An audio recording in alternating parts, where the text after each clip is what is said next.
하나님 아버지, 이 시간 저희가 주님의 말씀 앞에 섰습니다.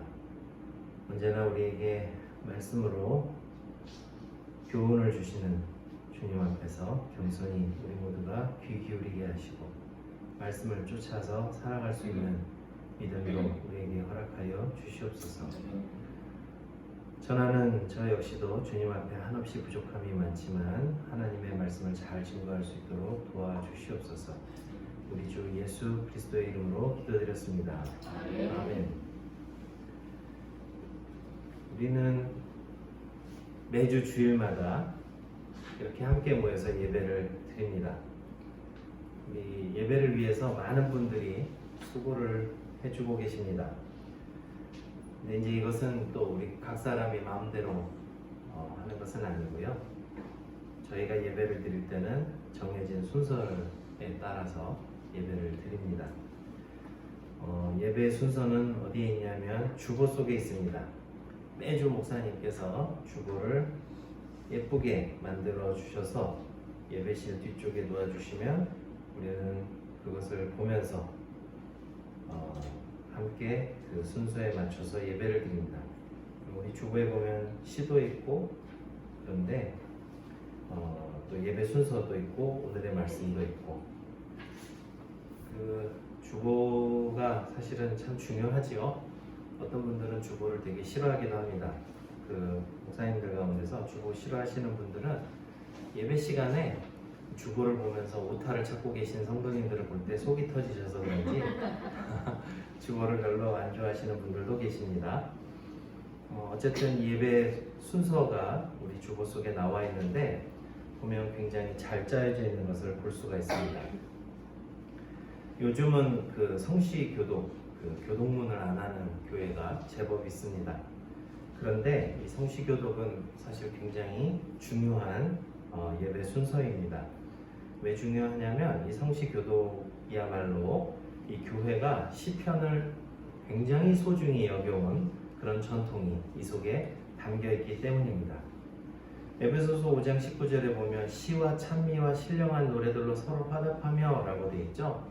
근데 거기에서 시는 우리말에는 그냥 시와 찬미와 이렇게 되어 있지만 복수형입니다. 그래서 시들이라고 번역하는 것이 더 좋습니다.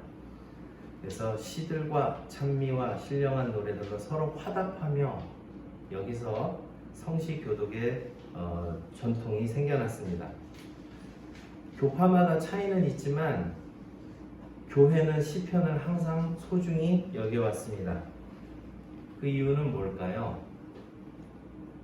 시편이 단순히 그냥 잘 감상할 수 있도록 작성된 그런 작품이어서가 아니고 이 시편이야말로 보통은 이제 성경 말씀이 다 하나님의 말씀인데 하나님께서 우리에게 직접적인 또 이야기를 통해서 여러 가지 방식을 통해서 주신 말씀들이 성경책 속에 다 들어있는데 시편은 하나님의 백성들이 하나님께 찬양하고 노래하고 또 신앙생활을 하면서 겪었던 기쁨, 고통, 슬픔 이 모든 감정들을 담아서 노래하는 것들이 시편 속에 담겨 있기 때문에 우리에게 더없이 친숙하고 각별한 책 중 하나가 시편이라 할 수 있습니다.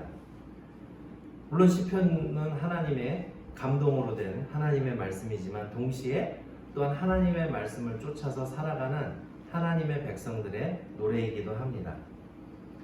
우리가 지난 시간에 목사님을 통해서 이 사두개인 얘기를 잠깐 들었는데 이 사두개인들이 부활을 부정하는 가장 큰 이유 중에 하나는 여러 가지 이유가 있습니다만 이제 이 사람들은 자신의 신앙의 핵심을 딱 그 모세 오경에만 국한을 시키다 보니까 거기에는 딱히 이게 부활이라고 볼 수 있는 게 그렇게 분명하게 나타나지 않는다는 거예요. 그러니까 정말 이게 딱 오경만 모세 오경이 뭐죠? 창세기, 출애굽기, 민수기가 먼저 나오면 조금 슬퍼질 거예요. 레위기, 민수기, 신명기 이 5권의 책이 있죠. 이 경전을 굉장히 소중히 여기다 보니까 나타난 현상인데요. 근데 이제 시편도 보면 굉장히 재미있는 게 시편도 150편의 시편이 있지만은 전체 구성은 5권으로 돼 있어요. 그래서 시편 1편을 처음에 딱 여시면 제1권이라는 말이 먼저 나오고, 그리고 이제 제1편이 나오는데 그 시편 안에는 총 5권으로 이렇게 크게 구분이 되어 있습니다.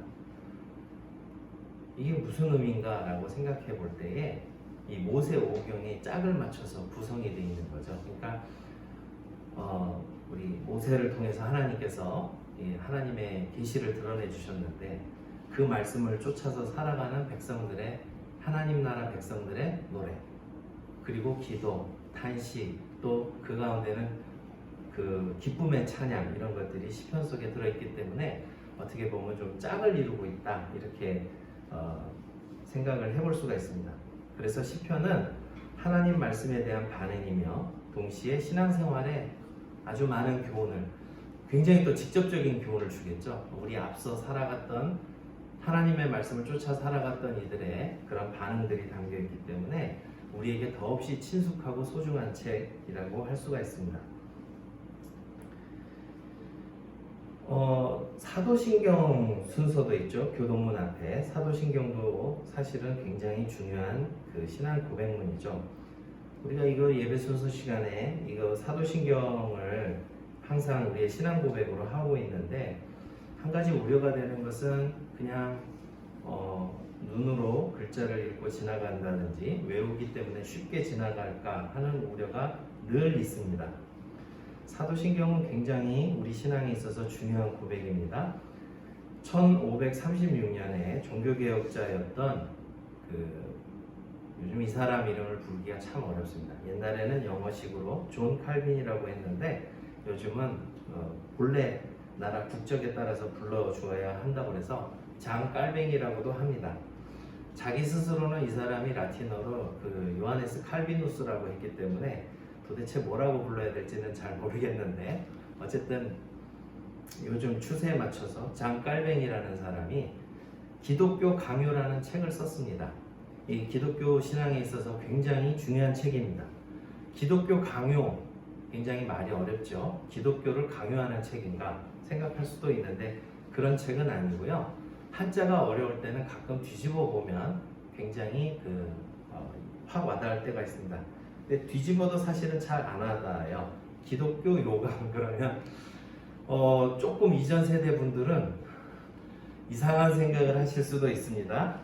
그런데 이제 요즘 보면 요강이라는 말은 꼭 알아야 할 중요한 내용을 정리해 놓은 것을 요강이라고 하죠. 그래서 대학 시험 치르는 학생들이 입학 시험에 꼭 필요한 내용이 어디 뭐에 있죠? 입시 요강, 모집 요강 할 때 이제 그 말인데 그 한자가 이렇게 뒤집어져 있습니다. 그러니까 기독교에 관해서 꼭 알아야 할 아주 중요한 내용들을 담은 책이라고 할 수가 있는데, 이 책의 순서가 사도신경의 순서를 따라서 되어 있습니다. 그러니까 이게 우리가 매주 주일마다 이렇게 간단히 지나가지만 이 안에는 사실 우리가 믿고 고백하는 중요한 신앙 고백의 내용이 담겨 있다라는 것을 볼 수가 있죠. 그럼에도 불구하고 우리는 또 그냥 지나가죠. 예를 들면 성도가 서로 교통하는 것과 이 성도 교제가 굉장히 중요하다고 고백을 하지만 사실은 우리는 성도의 교제에 대해서 굉장히 좀 힘들어하시는 분들도 계시고, 저희야 이렇게 작으니까 다 알고 지낼 수 있지만 아주 큰 교회 같은 경우에는 주차장 차 빼는 게 급급해서 예배 축도가 끝나기 전에 부지런히 달려가서 시동을 거는 거의 교제를 기대할 수가 없죠. 그냥 함께 식사하고 이런 서로 알고 지내는 이런 것들이 굉장히 중요하다고 고백을 하지만 우리가 믿는 것과 삶이 따로 놀 때가 많이 있습니다. 오늘 살펴보려고 하는 내용은 사도신경 가운데서 예수님께서 죽으시고 부활하셔서 장사된 지 사흘 만에 하늘에 오르셨다라는 이 구절과 깊이 관련이 있습니다. 하늘에 오르사, 글자도 6글자밖에 안 되니까 금방 휙 지나가고 마는데요. 예수님께서 하늘에 오르셨다, 승천하셨다, 이게 도대체 어떤 교훈과 의미를 담고 있는지 시편 47편을 통해서 우리가 함께 살펴보려고 합니다. 시편 47편은 물론 이제 이 전체 내용을 우리가 쉽게 보려고 한다면 어떻게 구성이 되어 있는가를 보시는 게 좋습니다. 시편 47편 가정에서 예배를 드리는 분들께는 정말 죄송합니다. 잘 안 보이실 수도 있는데 그래도 한눈에 확 보기에는 이렇게 어떻게 구성되어 있는지 표로 보여드리는 게 명확해서 그냥 만들어 왔습니다. 자, 두 개의 시편 47편은 크게 두 개의 연, 이제 시니까 연이라고 해야겠죠. 두 개의 연으로 구성이 되어 있습니다. 그래서 전반부 1절부터 5절까지, 후반부 6절부터 9절까지 이렇게 두 부분으로 나뉘어 있습니다. 당신이 두 부분으로 나뉘었는지는 어떻게 알아요? 이렇게 물어보실 수도 있으나 나누는 기준은 반복되는 부분으로 이렇게 잘라보면, 우리가 왜 노래도 보면 1절, 2절 하면 비슷한 패턴이 두 개 나누면 1절, 2절 나누잖아요. 그렇게 나눌 수 있습니다. 먼저 도입 부분이 나옵니다. 이게 찬양하라 라고 이렇게 초대하는 부분이 나오죠. 그래서 1절에 보면 너희 만민들아 손바닥을 치고 즐거운 소리로 하나님께 외칠지어다. 그런데 6절에 보면 찬송하라, 하나님을 찬송하라, 찬송하라, 우리 왕을 찬송하라 하고 찬양으로 이렇게 초대하는 문구가 나오죠. 도입 부분이 같습니다.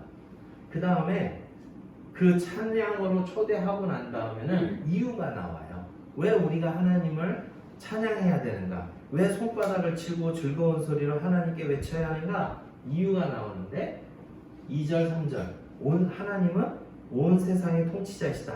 여기 2절에 보면 온 땅의 큰 왕이 되심이로다 이렇게 돼 있죠. 3절도 사실은 같은 내용을 반복한 거죠. 여호와께서 만민을 우리에게 나라들을 우리 발 아래에 복종하게 하시며 이렇게 나와 있습니다. 그러니까 2, 3절의 내용은 왜 우리가 찬양을 해야 되는가? 하나님께서는 온 땅의 큰 왕이 되셨다. 온 세상의 통치자이시기 때문이다. 이렇게 노래를 하고 있고요. 다시 2연 두 번째 부분에 보면 이제 찬양하라, 6절에 찬송하라, 하나님을 찬송하라 나온 다음에 다시 7절에 하나님은 온 땅의 왕이심이로다. 그래서 온 세상의 통치자이신 하나님을 소개하면서 우리가 왜 찬양해야 하는지 그 이유를 밝히고 있습니다. 이렇게 보면 나눌만 하죠, 그렇게? 네, 고개 끄덕여 주셔서 감사합니다. 그 다음에 그러면은 이제 여기서 보면 이 온 세상의 통치자이신 하나님에 관한 노래라는 것을 우리가 알 수 있는데 이제 결론 부분에 가면 이게 다시 나오죠. 결론 부분에 가면은 첫째 부분의 결론 부분은 5절이라고 할 수 있는데 하나님께서 즐거운 함성 중에 올라가시며 여호와께서 나팔 소리 중에 올라가시도다 이렇게 되고 또 마지막 부분 그 9절 부분에도 보면 그는 높임을 받으시리로다 해서 계속 하나님께서 높임을 받으시고 올라가시고 하는 그런 내용들이 나와 있습니다. 그러니까 비슷한 패턴으로 구성이 되어 있죠. 그런데 이제 중간에 부분에 보면 그 첫 번째 부분에는 이제 그 하나님, 이제 올라가시는 하나님, 높아지시는 그 하나님, 온 세상의 통치자이신 하나님과 이 시편을 노래하고 또 찬양에 부름받은 이들과 하나님과의 관계가 나타나 있습니다. 어떻게 나타나 있느냐? 4절 우리를 위하여 기업을 택하신 하나님 곧 사랑하신 야곱의 영화로다. 야곱이 무슨 상관이 있어서요? 자신들의 조상이잖아요. 소위 언약의 조상 중에 한 사람을 소위 12지파의 조상인 야곱을 언급하면서 그 하나님과 우리가 어떤 관계인가 하는 것을 이렇게 소개하고 있죠. 두 번째 부분에도 보면은 여기는 9절 중간에 보면 아브라함의 하나님의 백성이 되도다 하면서 요번에 다시 이 아브라함이 소개가 되고 있죠. 그러니까 이제 둘 다 하나님과 우리의 관계를 말하고 있는 것 같으면서도 9절 부분에는 조금 이제 변주가 나타나요. 원래 1절, 2절 똑같으면 재미없잖아요. 그러니까 뭔가 노래가 1절, 2절 하면 이렇게 좀 이렇게 점진적으로 발전하는 부분이 있어야 하는데 두 번째 부분에는 이제 바로 뭐가 나오냐면 어떠한 자세를 가져야 하는가, 우리가 하나님 앞에서 어떠한 자세를 가져야 하는가 하는 것이 나타납니다. 그래서 이제 이렇게 해서 제가 구성의 표를 만들어 보았는데요. 여기 보면 왜 그 밑에다가 결론 부분에 보면 전쟁에서 이기시고 승전의 소리와 함께 보좌에 오르신 하나님, 왜 이렇게 맘대로 본문에 안 나오는 얘기를 쓰셨나요? 저한테 물으실 수 있겠죠. 왜 그렇게 썼냐면 바로 그 단서는 어디에 있냐면 나팔 소리라는 그 표현이 있습니다. 5절에 보면 여호와께서 나팔 소리 중에 올라가시도다. 나팔 소리 중에 올라가신다라는 게 뭘까요? 이 나팔 소리가 나오는 성경 구절들을 이렇게 쭉 찾아보면 나팔 소리 주로 언제 나타나는가? 첫 번째는 하나님께서 임재하실 때, 출애굽기 19장 16절, 또 19절, 20장 18절, 사무엘하 6장 15절. 적으실 필요는 없고요. 나중에 다 목사님께서 영상 올려주십니다. 그 다음에 그러니까 하나님께서 임재하실 때, 그 다음에 전쟁에서 승리할 때, 여호수아서 6장 16절, 20절, 그 다음에 열왕기상 1장 34절, 39절, 41절에 보면 이 솔로몬 왕의 즉위식 때 나팔 소리가 들렸던 것을 볼 수가 있습니다. 그러니까 이 나팔 소리라는 것은 굉장히 우리의 청각적인 이미지면서 동시에 그 많은 이야기를 우리에게 해주고 있는 거죠. 결국 뭐냐면 나팔 소리 중에 하나님께서 올라가신다는 것은 우리가 그것을 통해서 유추해 볼 수 있는 것은 하나님께서 왠지 승전하시는 것, 전쟁에서 승리하시고, 그리고 하나님께서 임재하시는, 또 왕으로서 보좌에 오르시는 그 장면과 관계되어 있구나라는 것을 우리가 짐작을 해볼 수가 있습니다. 그래서 그것을 이제 두 번째 부분에서는 높임을 받으시는 하나님으로 이렇게 소개를 하고 있습니다.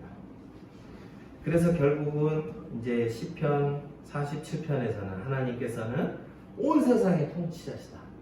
전쟁에서 이기시고 승전의 소식과 함께, 승전의 소리와 함께 5절에 상반절에 보면 즐거운 함성 중에 올라가신다고 하는데 아마도 이게 이제 승전의 함성과 관련되어 있겠죠. 전쟁에서 이기시고 그 승전의 소리와 함께 이렇게 하나님께서 왕으로서 보좌에 오르시고 임재하시는 그런 장면의 모습이 나와 있고, 하나님은 높임을 받으신다. 그러니 우리가 하나님을 찬양해야 된다라고 초청하면서 그 하나님을 소개한다라는 것은 결국 우리가 이 시편을 노래할 때마다 하나님이 어떠한 분이신가 하는 것을 기억하라는 얘기겠죠. 이제 이 표가 이해가 되셨습니까? 네. 그러면 표는 여기까지 하고요. 자, 그렇다면 이 시편을 통해서 우리가 배울 수 있는 것이 무엇인가? 여기 보시면 이 시편은 찬양하라라는 단순한 초대에만 그치는 것이 아니라 우리에게 교훈을 주는 시편입니다. 자, 7절에 보시면 하나님은 온 땅의 왕이심이라 지혜이시로 찬송할지어다. 여기 지혜이시라는 말이 그 히브리어 성경에는 원래는 그 예배 시간에 우리가 서로 잘 모르는 히브리어를 얘기하는 게 참 그렇죠. 그런데 아는 단어일 수 있습니다. 뭐냐면은 이 단어가 그러니까 마스길로 노래하라라는 말인데요. 마스길이 어디서 들어봤다라고 생각하시는 분은 시편을 참 열심히 읽으신 분입니다.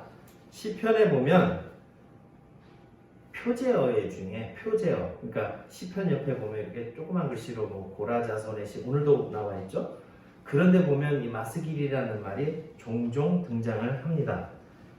어디 등장을 하는지 제가 찾아봤는데 시편 32편, 42편, 45편, 그 외에도 좀 많아서 3개만 소개하겠습니다. 거기에 보면 이 마스길이라는 것을 교훈이라고 아래 번역할 수 있다라고 난하주에 나와 있습니다. 42편 고라자손의 마스길 해놓고 밑에 보면 교훈이라고 되어 있죠. 그래서 저는 그 47편 7절 하나님은 온 땅의 왕이심이라 지혜이시로 마스길로 찬송할지어다 라는 이 말이 왠지 이 시편의 성격을 규정해 주는 것 같아요. 여기서 교훈을 받으라 라는 것을 우리에게 알려준다는 것이죠. 그렇다면 이 하나님을 우리가 찬송하면서 이 시편을 통해서 무슨 교훈을 받을 수 있을까? 무슨 교훈을 받을 수 있을까요? 하나님께서 전쟁에서 승리하시고 이기셔서 보좌로 올라가시는데, 그래서 왕으로 임재하시는데, 우리가 이 시편을 노래하면서 무슨 교훈을 받을 수 있을까요? 이렇게 침묵을 지키면 굉장히 답답하시겠죠? 우리가 9절 말씀을 한번 보도록 하겠습니다. 우리가 이 시편을 노래하면서 하나님은 어떤 분이신가 하는 것을 생각해 볼 수 있고요. 그 하나님 앞에서 우리는 어떤 교훈을 받을 수 있는가? 9절. 문 나라의 고관들이 모이며 아브라함의 하나님의 백성이 되도다. 여기서 고관들은 잘 아시는 것처럼 힘있고 권세 있는 그런 사람들입니다. 한없이 기고만장해질 수 있는 사람인데, 그 사람이 어떻게 된다고요? 아브라함의 하나님의 백성이 되도다. 백성 중에 하나로 같이, 하나님 앞에서는 어차피 백성 중에 하나라는 거죠. 그럼 어떻게 우리가 이 부분을 이해할 수 있습니까? 높아진 사람들은 겸손하라라는 거죠. 이 시편이 이 하나님을 우리에게 소개하고 찬송하면서 교훈을 주는 바가 있다면, 권세 있고 힘 있는 사람들에게 우선 어떤 교훈을 주는가? 겸손하라라는 교훈을 주고 있다는 것입니다. 두 번째는요, 세상의 모든 방패는 하나님의 것이며, 방패는 스스로를 지키는 무기죠. 물론 자기만 지키지 않습니다. 군대가 이렇게 방패를 쭉 연이어서 싸울 때는 나를 지키기도 하고 다른 사람을 지키기도 하고 그렇죠.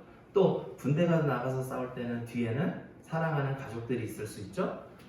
그러니까 이 방패라는 이미지는 어쨌든 나와 우리 자신, 나와 우리 가족, 우리 공동체를 지키는 그런 보호의 역할을 하는데, 방패는 누구에게 속해 있다는 거예요?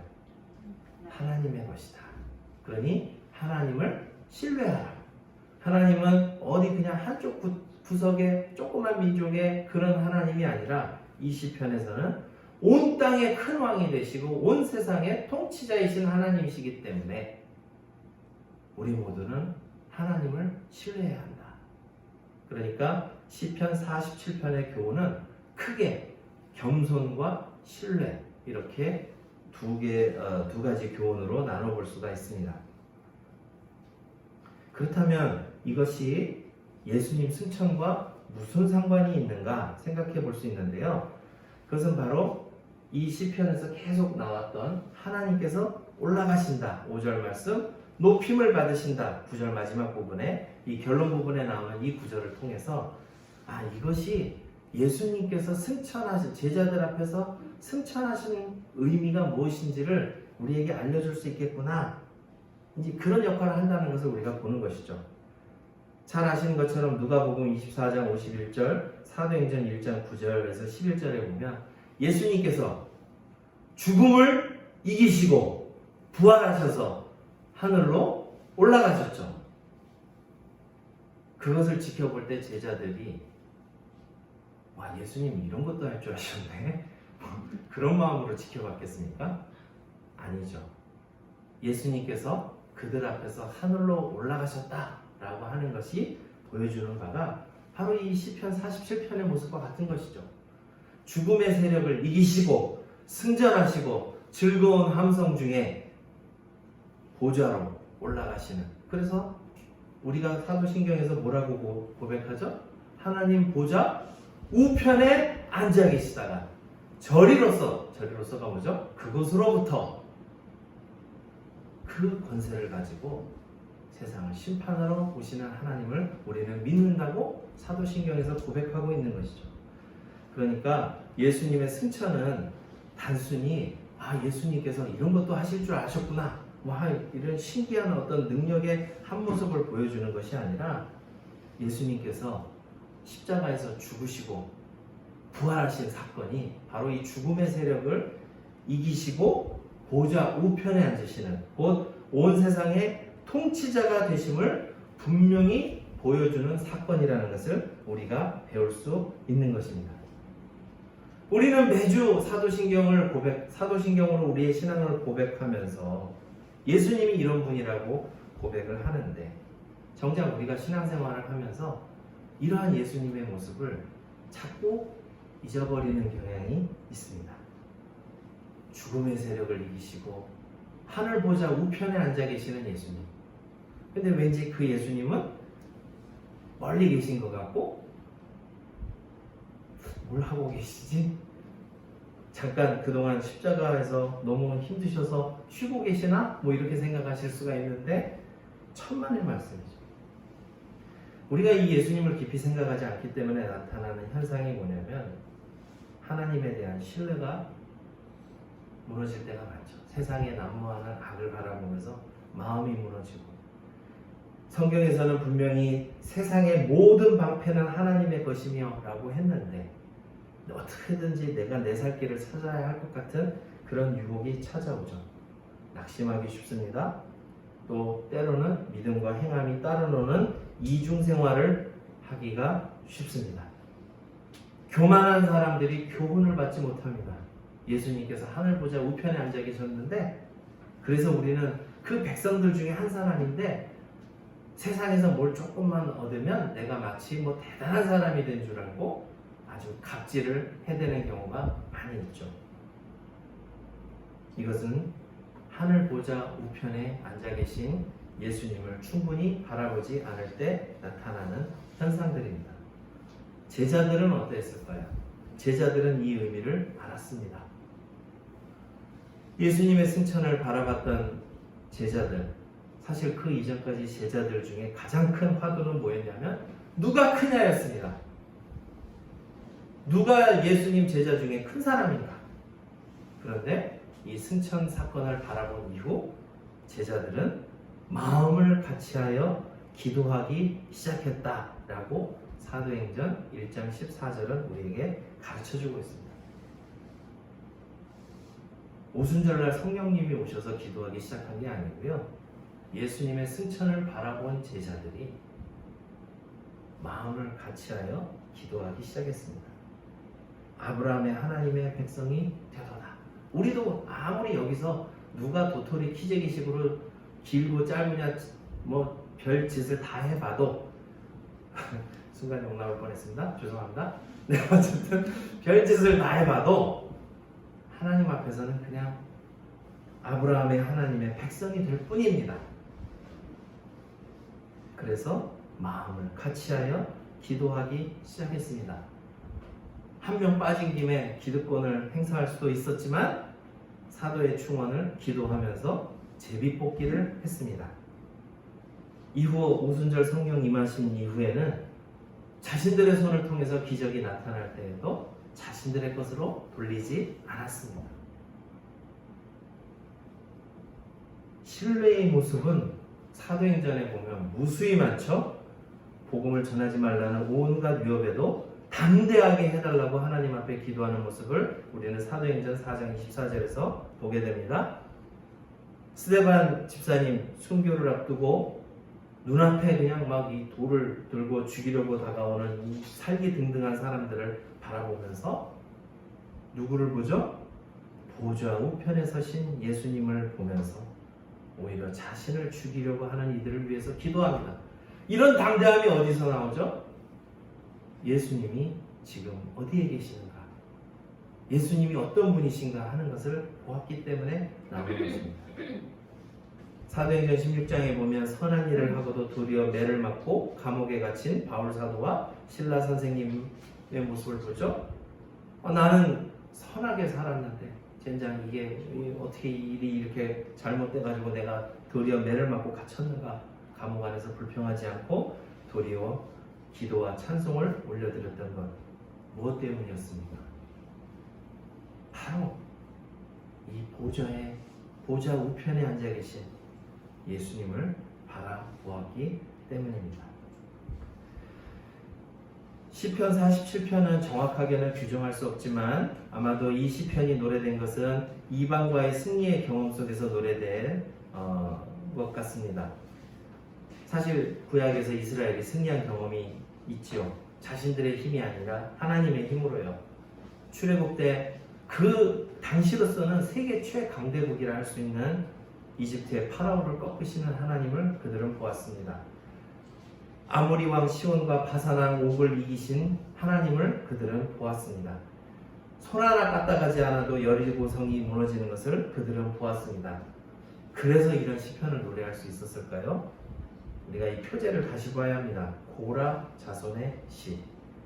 고라 자손의 시가 사실은 이게 한 사람의 시는 아니에요. 정확하게는 고라 자손들의 시입니다. 고라의 아들들의 시이기 때문에 여러 사람이 이 여러 시편, 이 고라 자손의 시가 시편에 좀 몇 편 있어요. 42편, 44편부터 49편, 84편에서 85편, 87, 88편 등이 고라 자손들의 시인데, 근데 여기에 보면 이 사람들이 늘 한결같이 기쁘고 뭐 행복한 순간에만 노래한 것이 아니라는 것을 바로 알 수 있죠. 시편 42편, 44편, 84, 85, 88편 보면 굉장히 극심한 고통 가운데서 노래한 시편도 많습니다. 42편 잘 아시죠? 목마른 사슴이 시냇물을, 이게 가끔 이상하게 쓰이는 것을 볼 수가 있는데, 근데 어쨌든 간에 여기 보면 이 사람은 막 고통의 끝을 경험하는 거죠. 내 눈물이 주야로 내 음식이 되었도다. 내 뼈를 찌르는 칼같이 내 대적이 나를 비방하면서 네 하나님이 어디 있느냐? 라고 조롱한다고 하나님 앞에 막 고통을 하소연하죠. 겸손과 신뢰는 늘 우리가 막 잘되고 행복할 때만 하는 게 아니라 사실은 이렇게 고통 속에서도 한결같이 흔들리지. 왜냐하면 우리는 부할 때도 있고 가난할 때도 있고 높아질 때도 있고 낮아질 때도 있지만, 오늘 우리 특송 시간에 우리 집사님께서 찬송해 주신 것처럼 하나님만큼은 영원 무궁토록 변함없으신 신실하신 하나님이기 때문에 우리가 어떠한 정황에 처해서도 그 하나님을 기억하고, 심지어 죽음의 세력마저도 이기시고 하늘로 오르셔서 보좌 우편에 앉아 계신 예수님을 바라볼 때 우리가 흔들리지 않고 굳건한 신뢰와 겸손의 삶을 살아야 한다는 그 교훈을 받게 되는 것입니다. 오늘 시편 47편을 우리가 살펴보았는데요. 시편 47편을 다 같이 묵상하시면서 승천하신 예수님, 진정한 통치자이신 예수님을 기억하고 굳건하게 믿으며 승리하는 저와 여러분 되시기를 주님의 이름으로 축원합니다. 기도하겠습니다. 하나님 아버지, 우리는 우리가 처한 현실에 따라서 때로는 굉장히 기쁘고 감사와 감격이 넘치는 가운데서 하나님을 찬양할 때도 있지만, 때때로 낙심하고 절망 가운데서 우리의 믿음이 흔들릴 위기도 많이 겪습니다. 우리는 수시로 변하지만 주님께서는 한결같으심을 기억할 때에 감사와 찬양을 드립니다. 죽음의 세력마저도 꺾으시고 하늘 보좌에 오르신 왕이신 예수님을 바라보면서 우리가 흔들리지 않도록 붙잡아 주시옵소서. 또한 우리가 주님 앞에서 한없이 겸손하게 서로를 사랑하며 살아갈 수 있도록 도와 주시옵소서. 우리 주 예수 그리스도의 이름으로 기도드렸습니다. 아멘.